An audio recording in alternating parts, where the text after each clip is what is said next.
Twitter. Kugenda tukyalireko President wa United Nations omukulu ali mu Uganda, munobe yabadde mu Uganda. Tumukyalireko tumugaye nti oyangu okujja we batakuyise naye mu nsonga ezikwata ku bannayuganda totera kulabika.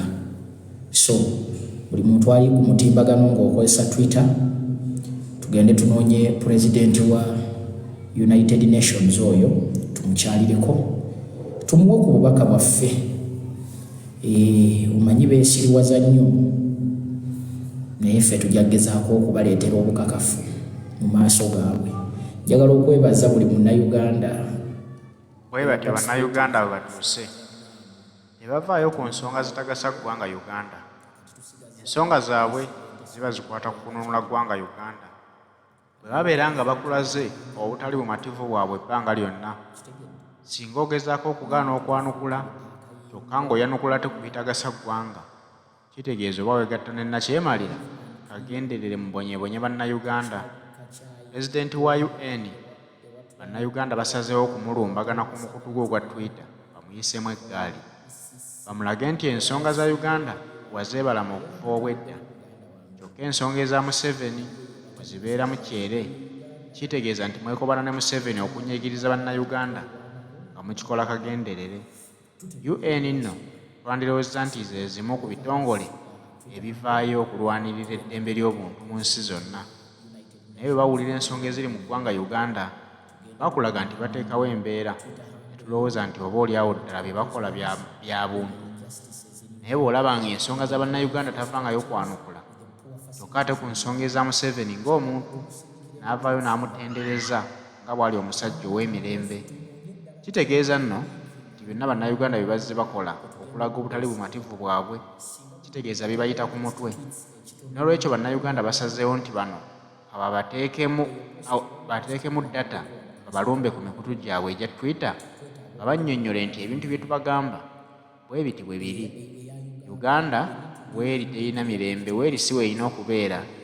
Bannansi banyigirizibwa ekitagambika, bannansi battibwa, bannansi basibibwa obwemage, kyokka ate eggwanga lye mujja ne mweyagaliramu ne mulaba nti ate lya mirembe nnyo era ne mutendereza nnyo omukulembeze waalyo, nga kitegeeza nti temuli ku lwa bannayuganda abanyigirizibwa, muliwo ku lw'oyo omukulembeze anyigiriza abantu olw'okuba abayita ne munywamu akacyayi ne muwayaamu n'okuwayaamu mumulooza nti ekyammwe kiba kiwedde.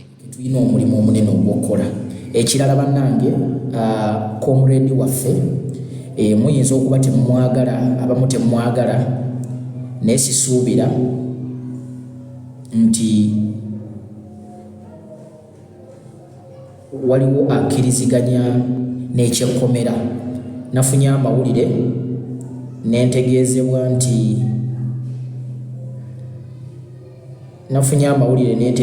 nti ali mu kkomera. So oyinza okuba nga tomwagala naye tewali muntu ayagaliza munne kkomera, so tumusabire aveeyo mangu okulaba nga addukanya emirimu gye. Nze sobola kubeera omu ku abo asobola okujaganya nti Katongola ali mu kkomera, kubanga tomanya naawe gye linaakusanga. So muganda wange Katongole, yonna gy'oli tukusabira, tumanyi nti ekyayima ojja kutuuka oveeyo.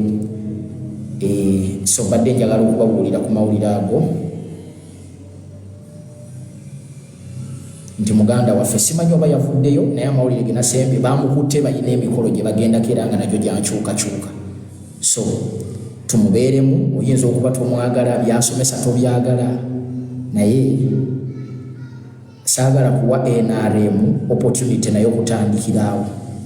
So buli muntu alina kyasobola, mumubeereremu. Bamunnaye ekkomera liba kkomera, ebisigadde tuyinza obiteeka ebbali ti ayogera nnyo ererererere. Nedda, obulamu kyekisinga obukulu. So tumubeeremu. Ago amawulire mbadde njagala, kuba ensonga lwaki njogedde ku Katongole oyo, oyinza okuba tomwagala, naye amazima bwe nafiirwa mukadde wange, Katongole y'omu ku bantu abateekamu ssente zaabwe ne transport n'agenda anziikireko. So kiba kyamulyaza amaanyi nnyo nze okusirika, era naye bw'aba gy'ali ajaga nti n'owange mwennyini gwe mbadde nsuubira nti ananjogererako. So njagala nange okutuusa eddoboozi lino okutegeeza ab'ebyokwerinda nti Katongole mumute, kubanga mwatugamba mwateekawo freedom of speech. Gw'oba olabanga Katongole byayogera byakalebule, gwe leeta evidence obe ng'osobola okukola ki, osobola okumuchalenginga n'ate tekitegeezebwa nti olina kumusiba. So njagadde mbatuuseeko amawulire ago mugategeere, era nange ngatte ku ddoboozi ly'abalala ogamba nti muganda affe Katongole, kubanga nalabyeko Musiri David ng'agenza omukyalirako, kasuubira ajja kuvaayo kubanga teri musango gwe bamuvunaana guli awo gw'amaanyi, teguliwo, era tusaba tukkiriza nti ajja kuvaayo.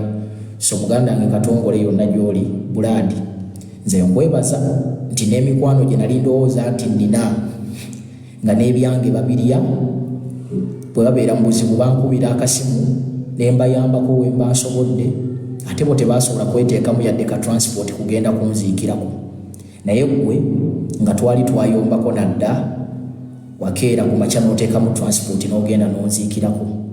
Mu bulamu muno tujjukira nnyo omuntu atubeereddewo naddala mu biseera eby'embaga, biseera eby'okufiirwa, byebyo ebiseera omuntu we yeetaagira munne.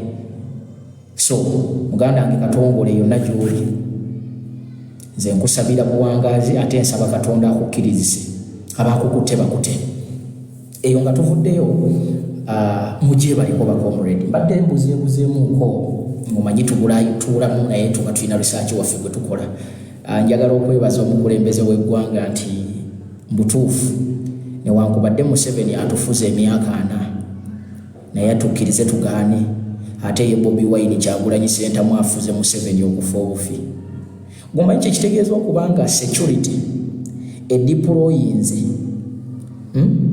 ewaka w'omuntu nga baabataddewo nti balina okumakinga sure nti Bobi Wine tava waka, naye ne bakulaga nti Bobi Wine ali mu kibuga. Gomanyi obuzibu abo abasajja bwe babeerako, kitegeeza nti they are sleeping on job. Era nsobola okukakasa nti abamu bagenda kuluuzinga emirimu gyabwe, abamu bagenda kuluuzinga emirimu gyabwe kubanga omuliso nga lwaki baabatadde awo ku makinga sure nti Kyagulanyi Ssentamu tava mu makaage. Naye bw'abanga His Excellency Robert Kyagulanyi Ssentamu avudde mu makaage, kitegeeza nti tebamanyi bye bakuuma. Ekirala kikuba ebituli bingi nnyo mu gavumenti ya Museveni etulimba mbu erina intelligence. Kikuba ebituli bingi nnyo. Tambuza ka video kano just njagala tunyumyemu. Banene bagamba nti wemutuuka musharinge peji yaffe mwezimbe, tugizimbe. Ate Katonda abadde atuwadde ekisa nti etandise okuzimbibwa, etandise okudda engulu. So basaba, sigenda kulwawo nnyo, naye badde njagala tunyumyemu kubanga abamu badde mugamba nalaga wa wendi naye nga bw'omanyi nti ebiseera ebisinga bingi ebitukwata naye tufuba. Nze nabagamba omuntu alisembayo okukyuka ndowooza yenze. Nze nfiira ku mulimu nga Balubu bakomrade, tulwanye entala abantu ne batuuka ekiseera ne bawulira nga ekintu kibatamye, neffe ne tukivuga era tukyakivuga. Era tusaba Katonda atuwe obukuumi, atuwe omutima ogwagala ensi yaffe, tulemereko kuba mbutuufu ebintu bino ebyokwogera. Oba toyina mutima mwana, oyogera n'owulira nga buli kimu wakyogera, naye era ng'olina okudda okyogere. So si byangu. Ekirala njagala okwebaza egimu ku mikwano gyaffe gye tusisinkanye, we tufunye obudde, bannange be tutasobodde kulaba temunyiiga, tulifuna obudde ne tunyumyamu nga Katonda ayagadde. Tonyiiga n'ogaa nti gundi oyo nedda. Obudde ate tomanya na muntu gw'ogenda kusisinkana. Muganda wange Honorable Bwambaale nkulamusizzaako muganda wange, oyo omusajja wange abeerako 24/7.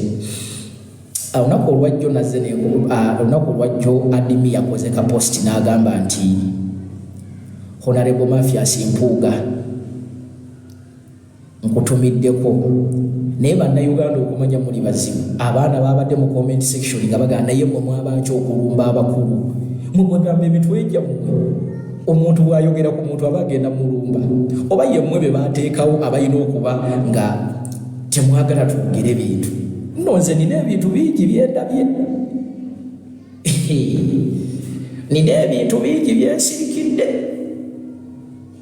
naye katusabe tufune awantu nga wali seefu bulungi tujja babuulira ebintu abamu mukwate ne ku matama ate nga bututabisolvinga kati bijja tu affectinga nze nabagamba ekintu kimu era kino mukiyigigeko politics bwolaba ku kamera ng'abantu boogera olina okumakinga sure nti olaba other side of the coin bannayuganda tulina challenge emu nti tulaba side eno yokka but the coin has two sides njagala obeere long term strategist obeere long term thinker omanye kitegeera naye abantu babuuse wano kakati mulumba abakulembeze kyogamba bwe tubuuzaako kubonale bwompuuga nti gyebaleko tuba tumulumbye kati nga bwe twagambye nti bafuutu sooja naye bafuutu sooja bafuutu sooja naye bakadaama bange abaana bakadaama bano baana mmwe ne bafuutu sooja kati nange ndowooza atuuse okufuuka fuutu sooja kuba fuutu sooja alya bulungi bafuutu sooja balya bulungi kati abamu mugenda kugaba oba kati ayogera biki balya bulungi emmere bakadaama bange naye wammanze mbasaba musevinga akasente kammwe mwana musevinga akasenteko bw'oba owulira oyagala gabako naye akasigadde kasevingi naye bw'onaakazza mu bafuutu sooja simanyi leetayo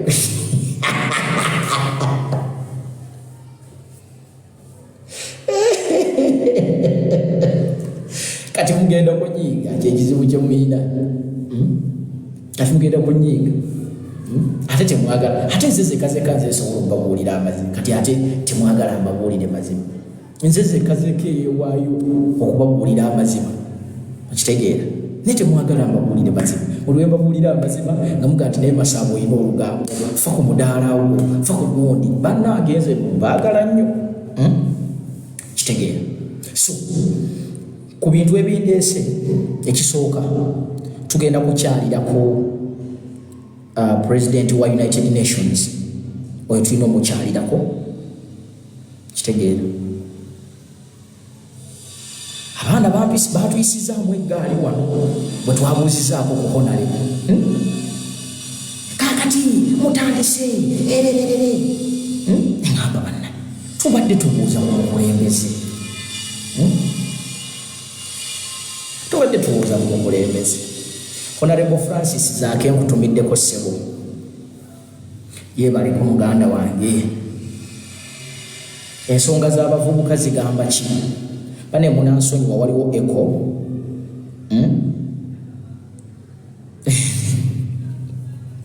bweza omusiru omugezi yalya akadaama mwidalaavu akadaama obwomukwano mubujja wasimanyi oba musoma namwe musoma obutabo obwalaavu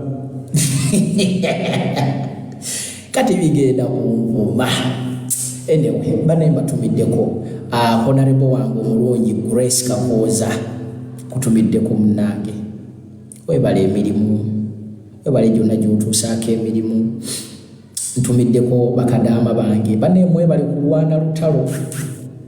kulwana lutalo ba TikToker ba YouTuber ba Facebooker simanyi ba Instagram basimanyi biki bane buli omu walwanira mwebale nnyo singa simmwe mutuufu singa sitwagenda tetuuka mu bantu nze bannammwe nina gye nabadde oyo litojo abantu ku gurawundi sebo obuntu babulaba litojo yakoze ka vidiyo omwana n'amulizoninga nasanze ababooda batudde nga 100 bataddeko kagundi kasimu kaabwe bali mu kulaba nga bagamba bannayuganda basamula ennaku zino.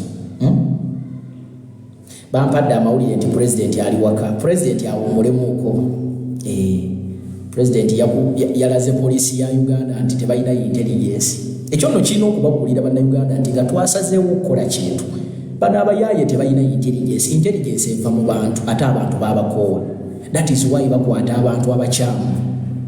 Ne buli lwobeera n'enkolagana ennungi n'abantu ofuna intelligence entuufu. Kubanga omuntu oyo ajja kugamba ono yatambudde bw'ati n'atambula bw'ati n'atambula bw'ati n'atambula bw'ati. Naye kati abantu babawa intelligence enfu. Kyekikulaga nti gavumenti eno yaggwa. Mazima. Kuba kati gwe weebuuze ne badipulooyinga abasirikale. Omuntu n'ava mu nnyumba n'afuluma. Kitegeeza nti you are sleeping on a job. Actually mwenda mwetaaga kugobwa. You need to be sacked. Bwetu tionno olunaku lumu tugenda oba surprisinga. We are going to surprise you. Leka tugende mu maaso nga tuzimba nga tusomesa. Then later I know things will turn. Nze nkimanyi. Inside my heart I know. Tujja kulaba ku nkyukakyuka. Kuba tuli ku kituufu. Tuli ku kituufu. Ebyaddala tuli ku kituufu. Naye ndowooza bannayuganda akabanga kana abagenyi babeeredde Uganda ndowooza mutegedde nti bano abasajja tebabafaako. Abasajja batulugunyizza bannayuganda. Abasajja batulugunyizza bannayuganda. Okimanyi omunnayuganda yandibadde abenefitinga mu lukuŋŋaana luno bannange bakubye ababoodaboda emiggo. Bakutte ppiki z'abantu. Jaamu era bw'oba oyina omulwaddewo mutuufu asobola okutukira mu jaamu n'afa. Ekiri mu Uganda oyinza okulooza nti tuli mu lutalo. Buli karawunda about.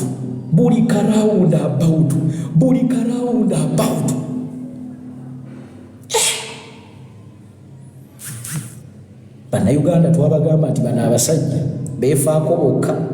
Ne mugamba muffe tuli mu byabufuzi. Ndowooza abantu ba bulijjo mutegedde nti mu Uganda mmwe temumatalinga. Bali be bamatalinga. Abayaaye basiba oluguudo almost essaawa 2 nga basibye oluguudo. Essaawa 2 wazinda bensi nga basibye oluguudo. Ne mutuula mu jaamu. Ne mutuula mu taxi. Jukira taxi mubeera mwenyize. You can imagine ebbugu mwelyo. Bannange. Kyokka nga babasibye ani agenda okuyitawo? Baasibye abana abazungu. Abantu simanyi abazungu kyala.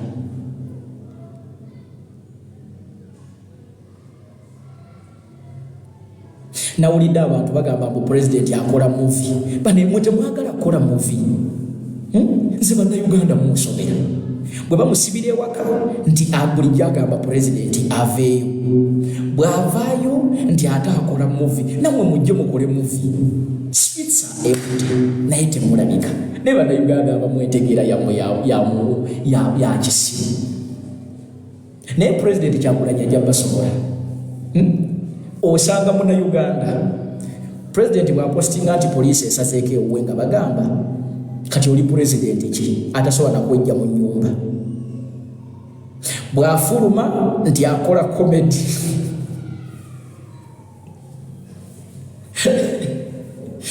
naye mwe abantu abamu mwetaaga bwe muba mwebase muleme kuzuukuka. Nze mbabuulira some people kyetaaga bwe mwebaka bwe muti temuzuukuka. Naye mwe kati twabamanyiira tubalaba bulabi kati tugenda mu maaso. Programu ze tuliko twagala kuddamu kutambula Uganda Butalaaga Uganda countrywide tour season 2 ekomawo. Nkiddamu countrywide tour season 2 ekomawo. And it is going to be enegenda kubeera mu yanjawulo. Enegenda kubeera mu yanjawulo. nalabye abantu nga babuuza nti lwaki Cecilia Ogwalo bwe yafudde bannayuganda tebaasanyuse. Mwababuuza ekibuuzo bwe kityo. Tubadde tusaba omukungu wa gavumenti afeeyooko tubalage munnange nti naye tetujja kusanyuka munnange. Bannayuganda si basiru. Bannayuganda si basiru. Anti ekyo kiina n'obbalaga nti Ugandans tebasanyuka olw'okuba tebategeera. They choose a specific period, bachoosing a specific kind of people to celebrate. Ekyo kibalage nti bannayuganda be mulowooza nti tebategeera. Bategeera ku Cecilia Ogwalo olabyani asanyuka. Olabyani. Ekyo nno kirina mwe government officials ekyo ekintu kirina obbasumbuwa ennyo. And you should think. Nalabye bapostinga musimanyi kaakati guno omuze tugambe nti gwakomye. Gugenzeeko mu reserve tuli mu holiday.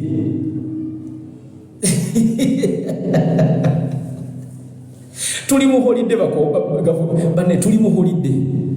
Enseko zaffe tuzitereka. Tutereka enseko zaffe za bbeeyi munnange. Tuziterese kati ziri mu reserve ziri mu museum. Tujja kuzijja. Wamwagala okuziraba obeeyo omukungu akutuka tuzireete.